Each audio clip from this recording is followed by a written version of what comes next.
Ang social protection o panlipunang pagkalinga ay isa sa mga pamamaraan ng gobyerno para matulungan ng mga mahihirap at vulnerable mula sa mga hindi inaasahang panganib at sakuna.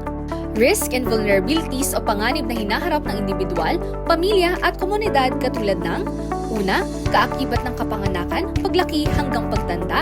Pangalawa, dulot ng ekonomiya at kawalan ng kabuhayan. Pangatlo, sakuna dulot ng kalikasan.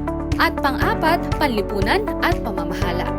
Ngayong buwan ng Setyembre, sa pamamagitan ng Proclamation No. 820 Series of 2025 at sa unang pagkakataon ay ating ipinagdiriwang ang Social Protection Month bilang pagkilala at pagpupugay sa mga inisyatibo ng pamahalaan para protektahan ang bawat Pilipino at bigyang tuon ang social protection bilang isang pamamaraan sa pagtugon sa kahirapan at exclusion.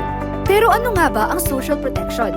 Ang social protection ayon sa STC Resolution No. 1 Series of 2007 constitutes policies and programs that seek to reduce poverty and vulnerability to risk and enhance the social status and rights of the marginalized by promoting and protecting livelihood, employment, protecting against hazards and sudden loss of income, and improving people's capacity to manage risks. Sa ibang salita, ito ay tumutukoy sa mga programa at polisiya na naglalayong tugunan at ibsan ang epekto ng mga hindi inaasahang panganib sa ating buhay, mula kapanganakan hanggang sa pagtanda.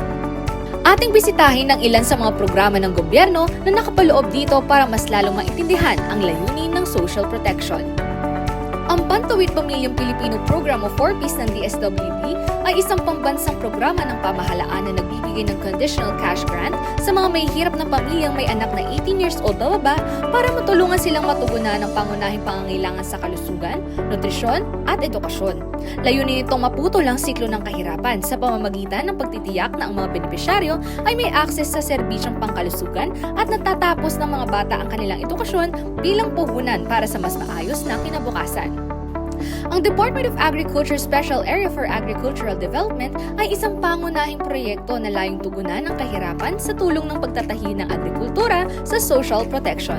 Sa pagbibigay ng agricultural inputs gaya ng pananim, livestock, poultry, mga kagamitan at oportunidad sa pagsasanay, pinapaunlad ng SAAD ang kapasidad ng mga mamamayan na suportahan ang sariling pangangailangan at magkaroon ng maaasahang kabuhayan.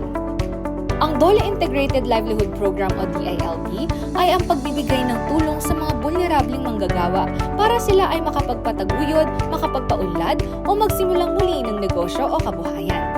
Ang programang ito ay nagbibigay ng kapital sa uri ng raw materials, kasangkapan, kagamitan at pasilidad.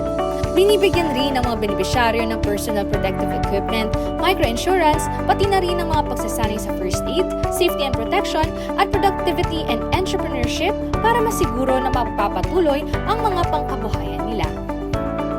Ang Alkansya Program naman ng SSS ay isang inisyatibo para iabot ang social protection sa mga manggagawa mula sa impormal na sektor. Sa puso ng programang ito ay ang pagkakabit ng mga alkansyang gawa sa metal safety boxes o tinatawag na alkansya units sa mga lugar na madaling puntahan ng komunidad o malapit sa lugar ng trabaho.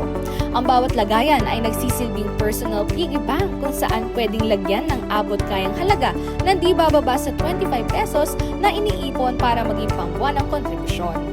Sa pangkalahatan, at lalo na sa konteksto ng Pilipinas na madalas makaranas ng kalamidad, hindi may pagkakaila ang kahalagahan at magandang naitutulot ng social protection.